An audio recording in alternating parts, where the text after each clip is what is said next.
Hello everyone, কেমন আছো তোমরা সবাই? আশা করি ভালো আছো। তো আজকে তোমাদের সাথে ইডলির রেসিপি শেয়ার করব।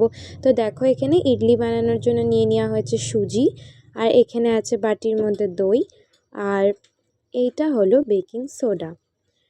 তো এইসব দিয়ে এখন ইডলি বানানোটা তৈরি হবে। তোমাদের কাদের কাদের ইডলি খেতে ভালো লাগে অবশ্যই কমেন্টে জানিও কিন্তু, হ্যাঁ। তো দেখো, এখানে বাটি নিয়ে নেওয়া হয়েছে, একটা বাটি, আর এই বাটির মধ্যেই এক বাটি এখানে সুজি নেওয়া হয়েছে। তো এই এক বাটি সুজিটা এখানে কাঁচের বাউলের মধ্যে নিয়ে নেওয়া হচ্ছে। ব্যাস, এরপরে সুজিগুলো নিয়ে নেওয়া হলো। তো দেখো, এই যে সুজিটাকে বাউলের মধ্যে নিয়ে নেওয়া হয়েছে।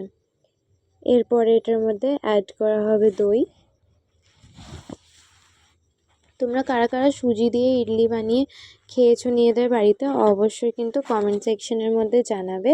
আর ভিডিওটা ভালো লাগলে কিন্তু অবশ্যই লাইক করে দিবে। তো দেখো, যে বাটিতে এখানে এক বাটি সুজি নেওয়া হয়েছিল সেই বাটিতেই আরেক বাটি এখানে সুজি নেওয়া হয়েছে, আর ওই বাটিতেই এক বাটি এখানে দইও নিয়ে নেওয়া হয়েছে। তো 2 বাটি সুজি আর 1 বাটি দই নিয়ে নেওয়া হলো। এরপরে দেখো, এটাকে ভালো করে কিন্তু চামচ দিয়ে আগে মিক্স করে নিতে হবে। তো দেখো, এখানে ভালো করে কিন্তু মিক্স করে নেওয়া হচ্ছে। এই যে যতটা মিক্স হতে পেরেছে ততটা মিক্স করে নিয়েছি। আর এরপরে এটার মধ্যে দেওয়া হয়েছে স্বাদ অনুযায়ী নুন। তোমরা নিজেদের মতন করে স্বাদ অনুযায়ী নুনটা দিয়ে দিবে। আর নুন দিয়েও কিন্তু এখানে ভালো করে মিলিয়ে নেওয়া হচ্ছে। তো দেখো, মিলিয়ে নেওয়ার পরে সুজিটার টেক্সচারটা কেমনি হয়েছে। আর এরপরে এটাকে ঢেকে রেস্টের জন্য রেখে দিতে হবে। তো আমাদের সুজিটার রেস্ট হোক, দিয়ে দেখো এখানে দেখো, এরপরে এটার মধ্যে দিয়ে দেওয়া হয়েছে আর্ধেক চামচ বেকিং সোডা।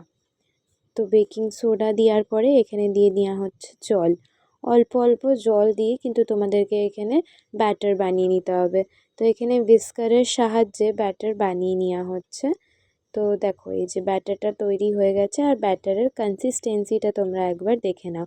ঠিক এতটাই কনসিস্টেন্সি তোমাদেরও ব্যাটারটা হওয়া উচিত ভালো করে পারফেক্ট ইডলি হওয়ার জন্য। আর তারপরে এখানে দেখো, অলরেডি এখানে সাঁচার মধ্যে জল বসিয়ে দেওয়া হয়েছে, আর এইখানে নেওয়া হয়েছে তেল।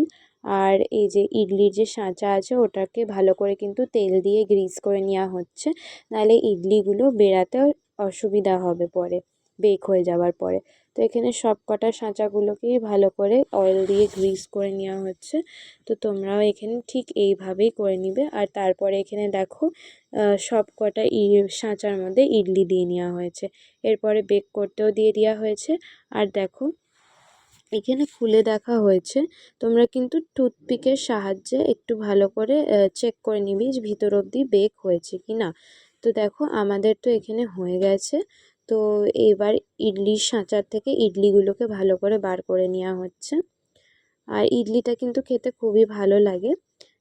অনেক দিন পরই আমাদের বাড়িতে ইডলিটা তৈরি হয়েছে। তো কেমন লাগলো তোমাদের অবশ্যই কিন্তু জানাবে।